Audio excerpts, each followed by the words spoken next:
네, 여러분 반갑습니다. 큐스타디 근태원 선생입니다.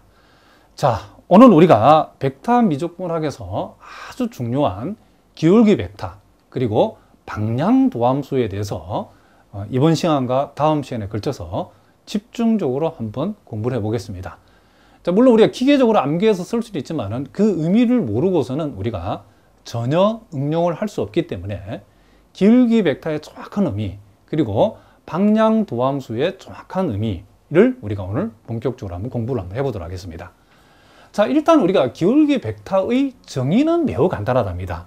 기울기 벡터는 우리가 만약에 이와 같은 스칼라 함수 fx, y 이변수 함수인 경우에 우리가 기울기는 보통 이제 벡터 함수로 나타내기 때문에 우리가 보통 이걸 기울기 벡터라고 하는데, 함수 f의 기울기 벡터 표시하는 것은 이렇게 그레디언트 f 내지는 델 f라고 표현하고, 구체적으로는 보니까 지금 파샬 f, 파샬 xi 플러스 파샬 f, 파샬 y, j 이렇게 표현되는데, 이 말은 파샬 f, 파샬 x를 우리가 벡터의 첫 번째 성분으로, 파샬 f, 파샬 y를 벡터의 두 번째 성분으로 뒀을 때에 그것을 우리는 그레디언트 f 내지는 델 f, 즉 함수 f의 기울기 내지는 기울기 벡터라고 이렇게 정의를 했답니다. 그러니까 결국 기울기 벡터라고 하는 것은 함수 f의 x에 관한 편도함수를 벡터의 첫 번째 성분으로 가져오고 y에 관한 편도함수를 벡터의 두 번째 성분으로 가져왔을 때 그것이 바로 우리가 그레디언트 f 내지는 델 f로 정의한다, 이런 얘기를 합니다. 물론 요 변수가 x, y, z 이렇게 3변수 함수일 때는 여기 혹이 하나 더 붙겠죠. 파샬 f, 파샬 z라는 세 번째 성분이 z에 관한 편도함수가 세 번째 성분으로 우리가 온다는 것을 우리가 알 수 있죠. 자, 그래서 일단 우리가 요 기울기 벡터가 기하학적으로 어떤 의미를 갖는지는 우리가 다음 시간에 공부하기로 하고, 자, 여기에서 우리가 이제 방향 도함수를 들어가기 전에 먼저 여러분들이 우리가 여기 사용한 이 x에 관한 편도함수와 이 y에 관한 편도함수를 좀 더 세밀하게 우리가 한번 분석적으로 한번 공부를 한번 해보도록 하겠습니다. 자, 우리가 앞에서 파샬 f, 파샬 x라는 것은 자, 요 네모 박스에 들어있는 것의 극한값으로 우리가 정의를 했죠. 자, 그러면 우리가 이 파샬 f, 파샬 x의 그 의미가 뭐냐라고 하면, 그것은 우리가 기하학적으로 봤을 때는 우리가 이와 같은 공면을 우리가 생각했을 때에 이 공면을 xy 평면에 수직이 되는 이런 평면으로 이 공면을 자르게 되면 이와 같은 뭐가 생긴다? 자, 요렇게 생겨먹은 교선이 생긴다는 것을 우리가 알 수 있다, 이런 얘기죠. 물론 여기서는 교선이 이렇게 생기겠죠. 만약에 이렇게 자르게 되면 교선이 이렇게 생기겠죠. 이와 같이 이렇게 잘랐을 때에 동원된 평면은 특징이 X축의 평행한 평면으로 잘라져, 그렇죠? 자, 그러니까 이 평면이 X축하고 요 X축하고 평행한 평면 X축과 이렇게 평행한 평면으로 이렇게 자르게 되면 교선들이 생겨나겠죠. 그와 같은 교선들에 우리가 한 점 P를 잡아서 접선을 그었을 때에 그 접선의 뭐다? 기울기가 바로 파샬 f, 파샬 x, 즉 x에 관한 편도 함수라는 것을 우리가 알고 있답니다. 그랬을 때 우리가 이와 같은 요 접선의 기울기, 즉 파샬 f, 파샬 x를 우리가 또 다르게 어떻게 얘기하냐면 함수 f의 벡터 i 방향으로의 변화율, 이렇게 표현했는데, 이게 무슨 말이냐면 여기서 i라는 것은 1, 0,이죠. 즉 x축 상에 이렇게 존재하는 단위 벡터를 우리가 i 벡터로 표현했다는 거죠. 그러니까 우리가 공면을 자를 때의 동원한 평면이 x축과 평행하다는 말은 x축 방향이죠. 그 x축 방향을 우리는 x축 상의 한 단위 벡터를 i라고 하고, 그것을 우리가 i 방향이라고 한다는 거죠. 그래서 우리가 편도함수도 도함수인데 도함수의 다른 표현도 변화율이지, 그렇죠? 변화율. 그래서 우리 이것을 함수 f의 벡터 i 방향의 변화율이다, 이렇게 한다는 거죠. 그리고 우리는 다른 표현은 또 함수 f의 벡터 i 방향의 방향 도함수라고도 우리가 표현한다는 거죠. 그러니까 우리가 이 편도함수는 우리가 조금 이따 공부할 방향 도함수의 요 편도함수는 아주 특수한 경우라는 것을 우리가 알 수 있다는 거죠. 그러니까 우리가 지금 여기에서는 I 방향으로의 방향 도함수인데, I 방향이라는 것은 우리가 곡면을 자를 때 사용한 이 XY 평면의 수직인 이 평면을 X축 방향과 X축과 평행을, 즉 X축 방향의 평면으로 잘랐다는 거죠. 그리고 여기서 공부하는 우리가 Y에 관한 편도함수는 우리가 이 곡면을 자를 때 동원한 평면들이 Y축 방향의, 그쵸, 평면으로 우리가 잘라서 생기는 교선의 접선이라는 것을 우리가 알 수 있다는 거죠. 그럼 우리가 이렇게 한번 생각해 보자는 거죠.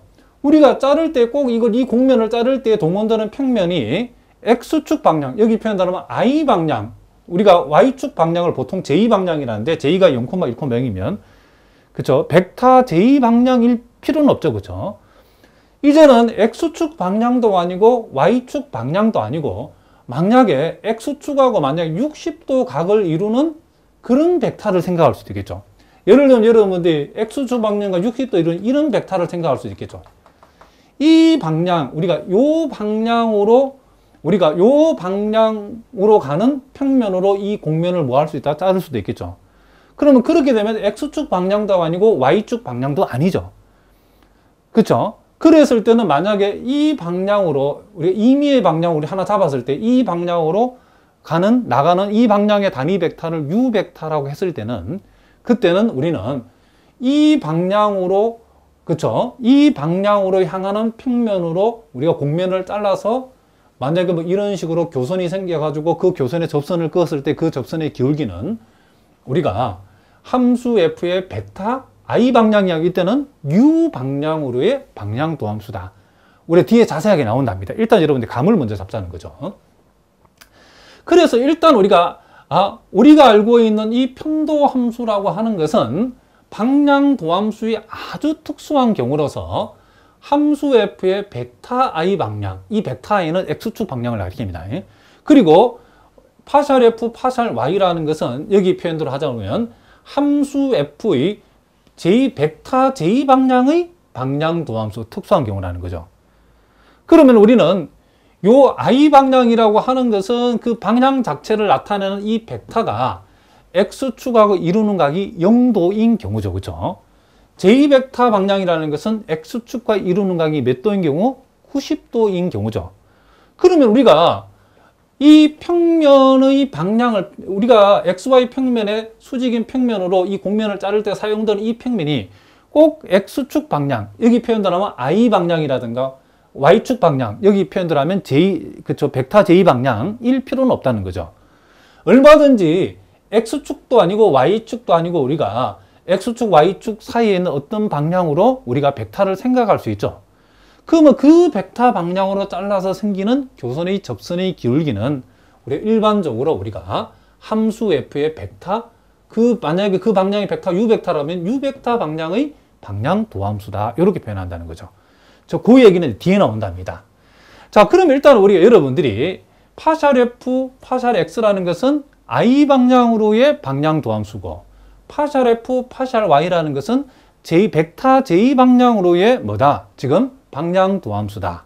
이렇게 일단 여러분들이 이해를 하시고, 그러면 이제 우리 조금 세부적으로 한번 들어가 봅시다. 그러면 우리가 여기에서 우리가 지금 파샬 f, 파샬 x라는 것은 우리가 앞에서 공부하기를 y는 고정시켜 놓고 지금 x의 변화량 분의 그 x의 변화량에 대응하는 함수값의 변화량을 갖다가 각각 분모 분자로 잡았을 때 그것의 극한값이죠.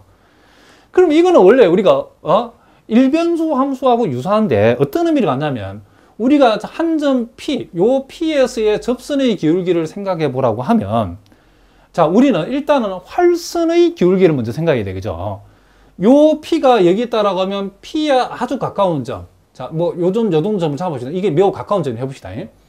그러면 우리가 요 점을 우리가 Q라고 했을 때에 우리는 어떻게 이해하시냐면, P와 Q를 연결한 P와 Q를 지나는 직선의 기울기가 바로 요 박스 친 부분에 해당된다는 것을 우리가 알 수 있다는 거죠. 자, 다시 한번 뭐라고요? 요 P와 아주 가까운 점 Q. 자, P에 아주 가까운 한 점 Q를 잡았을 때 Q를 지나는 직선의 기울기를 이렇게 우리가 잡고, 이제 Q를 한없이 P에 가깝게, 그죠? 극한적으로 붙이게 되면 사실상 우리는 한 점 PS의 접선의 기울기처럼 보인다라고 했죠. 그 의미가 바로 요 리미트 H가 0으로 간다는 이 극한이 그것을 의미한다겠죠. Q가 한없이 P로 가까워진다는 의미. 그거를 선생님이 금방 한 얘기를, 자, 여기에다 제가 다시 한번 적어 한번 보겠습니다. 지금 우리는 여기에서, 자, 요 P를 요 XY 평면의 수선으로 떨어뜨리고 Q의 XY 평면을 이렇게 수선을 내려왔을 때에, 자, 지금 요게 X축이고, 지금 요 선을 제가 한번 그어 보겠습니다. 자, 저 선이 지금, 자, 대충, 자, 이와 같은 선이 있고, 요 P를 바닥으로 떨어뜨렸을 때에 그 한 점 P에, 그렇죠. 이렇게 떨어진 점을 우리가 P-라고, Q를 요렇게, Q의 수순의 발을 떨어진 점을 만약에 이렇게 편의상 우리가 Q-를 한번 해보자는 거죠. 그랬을 때에 우리가 지금 P하고 Q하고 요 간격에 대응하는 여기에서 P-와 Q-를 여러분들이 보통 우리가 H라고 이렇게 표현했을 때에, 자, 여기에서 우리가 요렇게 보조선을 긋게 되면 보다시피 P-가 Q-로 변하는 동안에, 자, Q-하고 P- 사이가 간격이 H지만은 요 Y값 입장에서는 아무 변동이 없죠. 그렇죠? 지금 요게 지금 Y축하고 수직인 선이기 때문에 요 P-하고 Q-의 변동은 Y값은 변동이 없다는 거죠. 그래서 Y값은 고정이 되어 있는 거죠. 그러면 요게 지금 요게 지금 뭐죠? X값의 변화량인데 이 X값의 변화량이 여기서 H에 해당되죠. 그죠?